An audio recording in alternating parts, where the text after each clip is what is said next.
talaga naman laging karne. Hanap nyo ba ang isang healthy na panghanda ngayong Noche Buena? Ito ang bagay na putahe ngayong Christmas season. Ang rellenong bangus. At bukod sa pangulam, pwede rin pang regalo. Why not, di ba? Wow. Iinit sa atin yan ni Chef Mitchie Season. Good morning, Chef! Sarap. Welcome back! Yes, nice to be back here again. Ayan, Pasko-Pasko na. Correct. At syempre, tama na meron tayong option na isda naman ngayong Pasko. Correct. Healthier version, pero syempre napakasarap din pa rin. Of And very course. festive ang itsura niya. Totoo yan. Maganda panghandaan yan. So ito yung ating rellenong bangus.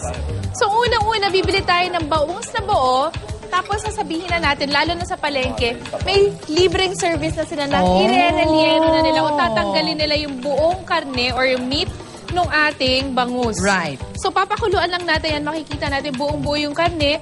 And then, tatanggalin natin yung mismong So buto. kahit pinakuluan siya, hindi natatanggal yung laman sa buto. Hindi, oh. Kasi very firm actually. Malambot or rather very firm yung ating meat ng bangus.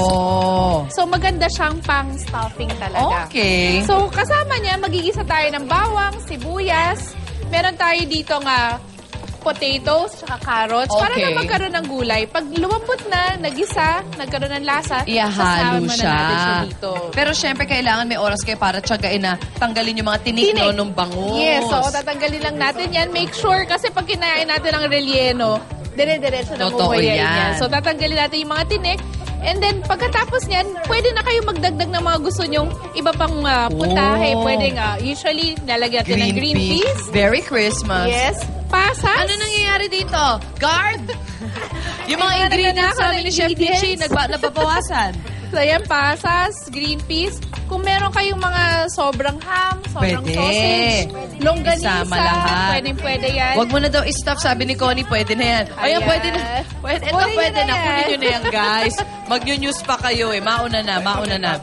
Ayan. Chef, anong tips? O, mainit pa yun. Anong tips sa pamamalengke kapag mamimili ng bangus? Ayan, syempre, isda to, kailangan sariwa. Yes. So, kailangan mabango, walang lasang malansa. Oo. Tapos, ang maganda, pag sariwang isang isda, madali nating marerelyeno kasi ang balat niya, elastic, tsaka firm yung karne. So, Okay. hindi nadudurog.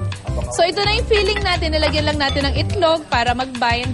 And makikita natin dito, meron na dito sa pinakaulo, tanggalin lang natin ng konti. Yes. And then saka natin ibabalik yung ating Yung laman.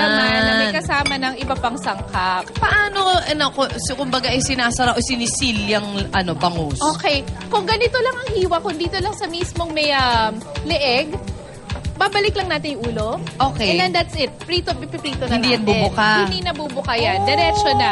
Yung iba kasi, kaya Sa tinatahi. tiyan. Kasi nandito ang buka. Kung nandito sa may tiyan ng buka, yan ang kailangan na tahiin. Pwede ba regular na sinulit o kailangan yung pang kusina? Pwedeng regular na Pwede sinulit rin. lang. Basta lang yung sinulit na yun at yung karayong pang gamit kusina lang. Oh. And then pagka prito, tatanggalin syempre. Huwag nyo kakalimutan. Oo nga pala. Ayan. So lalagyan lang natin ng konting cornstarch para crispy at maganda yung kulay. Saka natin piprito dito.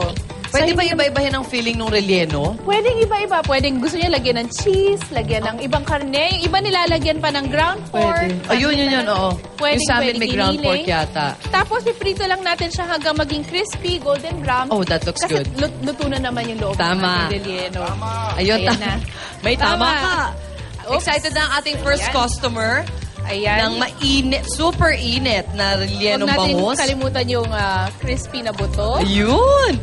Oy, Chef Side. Mitchie, what a special breakfast para sa Yes. unang hirit And gang. very healthy as Oo. well. Ayun, look at that. Ayan, Subukan lagyan niyo po ang natin rellenong bangus na ito. Thank you, Chef Mitchie. You're very Huwag welcome. kalimutan ng Hope you ketchup. enjoy. Oo, I think syempre. they're already enjoying. Ayan, ketchup and kung gusto niyo tomato sauce, kung gusto Pwede niyo sweet rin. and sour, pwede. Pwede chili, pwede rin. Para sa detalye kung paano ito gawin, papost namin yan mamaya sa Facebook page ng Unang Hirit. Abangan. Magbabalik po kami. Pag busog na kami.